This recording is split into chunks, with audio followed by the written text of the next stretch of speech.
Bismillahirrahmanirrahim. Assalamualaikum warahmatullahi wabarakatuh. Proses pembelajaran daring dari SMK IT Al Ansori, mata pelajaran kimia di pertemuan pertama. Nah, perkenalkan untuk adik-adik siswa-siswi SMK Al Ansori kelas 10. Nama saya Ahmad Al-Bersari. Tadi saya sebutkan saya guru mengajar kimia dan fisika di kelas 10, 11 dan 12. Nah, selama 1 minggu itu berjumlah 2 jam, jadi 1 kali pertemuan 1 minggu. Nah, untuk pertama-tama marilah kita panjatkan puji syukur kehadirat Allah Subhanahu wa Ta'ala, yang dimana kita dapat belajar secara daring. Mudah-mudahan kalian dapat terfasilitasi oleh orang tua dan dapat menjalani proses pembelajaran dengan baik, dengan maksimal, dan mendapatkan nilai yang terbaik. Nah, saya sedikit menyampaikan tips-tips untuk belajar daring di saat COVID-19.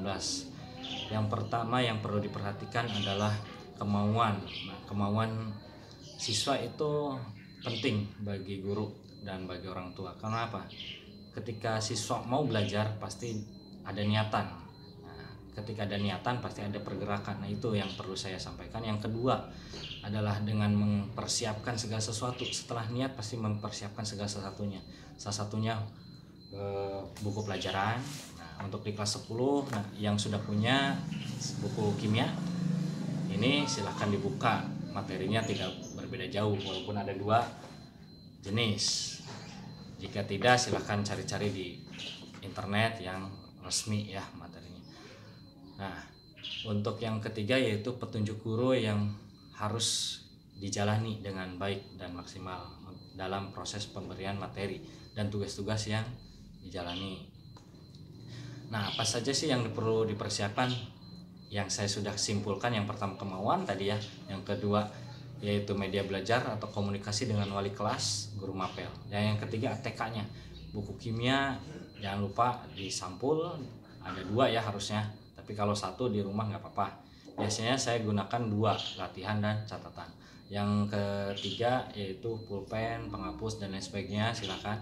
Dan yang terakhir, yang keempat itu tabel unsur periodik. Untuk kelas 10 mungkin belum tahu atau ada di SMP-nya yang sudah diperkenalkan seperti ini, silahkan kalian beli. Mungkin harganya kurang lebih 3.000 sampai 10.000. Nah, mata pelajaran tadi sudah saya sampaikan, kimia. Untuk bab pertama itu 9 kali pertemuan. Saya ingin menyampaikan sebelum ke materi pembahasannya, yaitu SK standar kompetensi. Kalian mungkin belum paham standar kompetensi itu apa.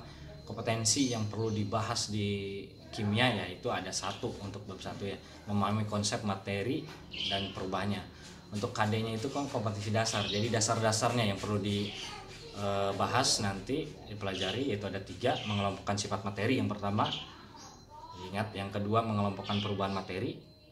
Setelah perubahan yaitu yang ketiga mengklasifikasikannya bagaimana, masing-masing 3 kali pertemuan. Dan untuk materi pembelajarannya di masing-masing indikator, di masing-masing KD, yaitu yang pertama ada 1 materi yaitu sifat materi. Pada yang kedua, KD yang kedua itu ada 2, perubahan fisika dan perubahan kimia. Dan yang terakhir ada 1 penggolongan materi, masing-masing 3 pertemuan. Lanjut. Nah, untuk pertemuan pertama kita langsung saja ke proses pembelajarannya. Materinya sifat materi. Nah, indikatornya ada 2, konsep tentang materi dan energi dipahami oleh siswa seharusnya ya. Yang kedua, mampu membedakan pengertian materi dalam ilmu kimia dan ilmu fisika, jangan sampai sama pengertiannya ya. Nah, kegiatannya apa saja? Nah, karena daring, kita pasti tentunya di dalam HP atau laptop ya, dengan jaringan. Nah, pergunakan Classroom aplikasinya. Nah, cara penilaiannya bagaimana? Yang sering online dan sering menjawab diskusi, dan tentunya nanti ada soal dan dijawab. Nah, itu yang penilaian bagi saya. Kalau misalnya jarang aktif, jarang online, tahu-tahu ada tugas masuk, nah itu pertanyaan. Ingat ya, saya akan analisis terus setiap hari. Nah, untuk sumbernya bagaimana? Tadi sumbernya boleh buku paket, boleh internet yang terpercaya. Nah, kita lanjut ke materi. Tapi dalam materi ini, setiap materi saya pasti latar belakangi. Latar belakangnya itu setiap manusia pasti memiliki atau membutuhkan energi. tapi di dalam tubuh tersebut adanya materi. Apa sih itu materi? Ya, kita lanjut ke pengertiannya. Materi didefinisikan sebagai sesuatu yang mempunyai massa yang menempati ruang. Nah, nama lainnya itu yaitu zat. Nah, materi juga mempunyai besaran volume. Biasanya berbentuk ada ruang kosong. Nah, itu biasanya disebut juga meter kubik atau M/3.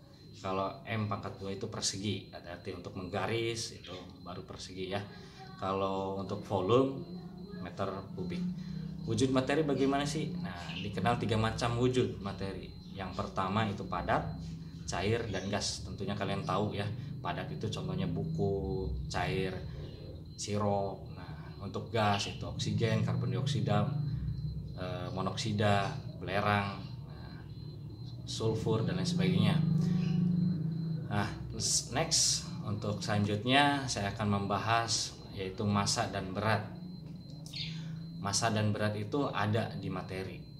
Apa sih itu massa? Massa suatu benda menyatakan jumlah materi yang ada pada benda itu sendiri. Massa suatu benda tetap di segala tempat, jadi tetap ya. Nah, untuk klasifikasi materinya bagaimana? Tadi dikatakan sama, satu jenis, yaitu disebutnya homogen. Kalau berbeda berarti disebutnya heterogen. Klasifikasi materi, ingat ya, kalau sama berarti dia homogen disebutnya, kalau berbeda berarti heterogen. Sebagai contoh untuk heterogen yaitu pasir dengan air atau campuran minyak boleh, ini itu heterogen, tidak menyatu. Kalau misalkan gula dengan air panas terlarut berarti homogen. Lanjut lagi ke atom dan molekul. Atom molekul itu termasuk ke materi. Kalau atom adalah satuan yang terkecil, amat kecil bahkan ya. Kalau molekul yaitu partikel yang terkecil dalam suatu zat. Jadi di dalam molekul, dalam materi maksudnya, molekul itu ada bagiannya. Nah, materi juga mempunyai besaran volume yang tadi saya udah jelaskan, meter kubik ya. Nah, untuk besaran massanya adalah suatu kuantitas atau ukuran yang menunjukkan apa? Misalkan jumlah materi yang terkandung dalam sebuah benda.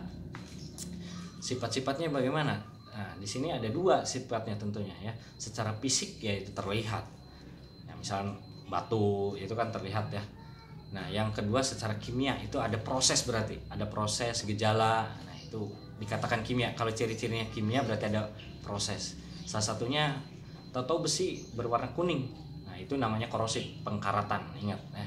Nanti di kelas 12 dijelaskan lebih lanjut tentang korosif.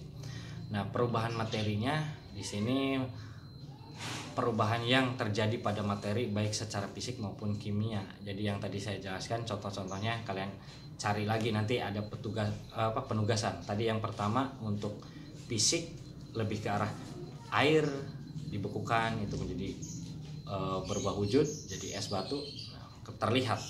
Kalau misalnya kimia tadi prosesnya kayak pengkaratan besi itu kan tahu-tahu kuning, ada proses. Air hujan, asam ya, itu dari asam bukan basa. Next lagi kita akan membahas mengenai pengertian energi. Tadi kan materi ya, sekali lagi untuk pertemuan kali ini yaitu tentang materi dan energi. Apa sih itu energi? Adalah suatu kemampuan untuk melakukan kerja atau kegiatan menghasilkan energi. Mendorong meja itu tentunya membutuhkan energi, menendang bola seperti itu ya. Bagaimana kita dapat dibedakannya energi itu? Ada 2, sumber daya alam dan sumber daya alam yang tidak dapat diperbarui. Jadi ada yang diperbarui, ada yang tidak diperbarui ya. Disebutnya kalau diperbarui reversible, yang tidak diperbarui unreversible ya. Ada an-nya. Di bahasa Inggris kan an itu tidak ya. Atau habis. Nah, macam-macam energi itu ada 9. Yang pertama energi mekanik, yang kedua energi panas. Nah, yang ketiga itu energi mekanik. Nah, yang keempat itu energi listrik, yang kelima energi kimia, dan keenam energi bunyi ya, disebutnya energi getar. Yang ketujuh energi nuklir, yang kedelapan energi cahaya, yang ke-9 energi matahari. Nah, nanti teori-teori